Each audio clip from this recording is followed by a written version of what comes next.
Bismillahirrahmanirrahim. Assalamualaikum warahmatullahi wabarakatuh. Saya Muhammad Langgana Nasution dengan NPM 2003 10 10 1001, mahasiswa pertukaran mahasiswa pelajar dari Universitas Syah Kuala ke Universitas Pasundan. Di sini saya akan menjelaskan terkait dengan Incoterm. Incoterm adalah seperangkat definisi yang diakui secara universal mengenai persyaratan dalam transaksi internasional yang dibuat oleh International Chamber of Commerce.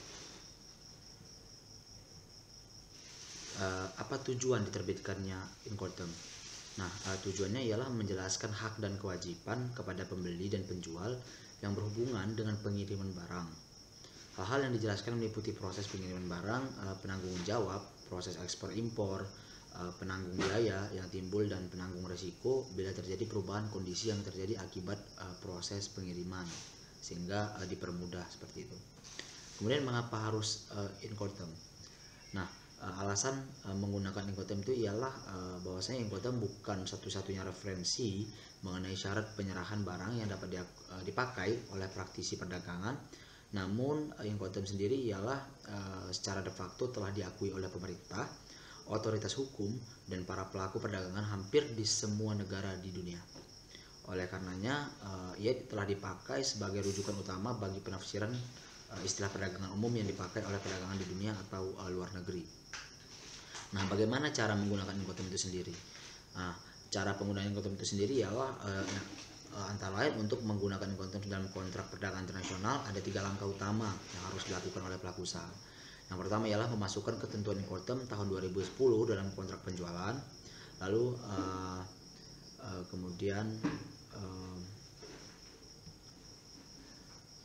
pilih ketentuan Incoterm yang tepat dalam hal masing-masing hal yang akan bertransaksi, harus benar-benar memahami hak dan kewajiban yang timbul di masing-masing terms yang dipilih. Kemudian juga tentukan tempat dan pelabuhan yang dipilih sebagai titik pengalihan risiko pengantaran barang maupun titik lainnya. Kemudian manfaat ketentuan dalam Incoterm adalah antara lain seperti menyelesaikan transaksi internasional berupa barang yang berwujud, lalu tidak termasuk transaksi barang yang tidak berwujud juga bisa. Kemudian juga itu seperti perangkat lunak, komputer, jasa, dan lain-lain sebagainya. Kemudian menetapkan persyaratan transportasi dan penyerahan barang secara ringkas, yang mana jenis transportasi yang digunakan untuk mengirim barang yang diekspor dapat berupa angkutan darat, ya, kereta api, truk, motor, dan kendaraan lainnya.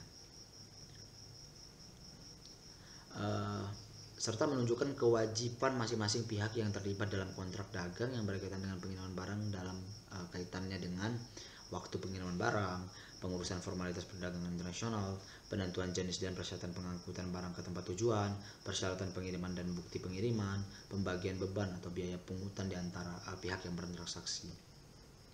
Nah, perbedaan Incoterm tahun 2000 dengan tahun 2010 itu, tahun 2000 Incoterm itu terdapat 13 macam term, dan mulai tahun 2010 hingga kini sudah dirinci menjadi 11 term saja. Nah, penjelasan lebih lanjutnya mungkin bisa kita ulas pada lain kesempatan. Nah, ada nih term-term yang ada di dalam Incoterm tahun 2010 seperti EXW, VCA, FAS, VOB, dan CFR seperti itu. Juga ada CIV, CPT, CIP, dan DAT, teman-teman semuanya. Contoh kasus Incoterm itu ada misal kayak case study antara PT Palopo Sejahtera Indonesia itu dengan masyarakat setempat seperti itu, yang sempat booming di antara kita semua. Terkait dengan Incoterm sendiri saya kira cukup penjelasan dari saya. Saya ucapkan terima kasih. Assalamualaikum warahmatullahi wabarakatuh.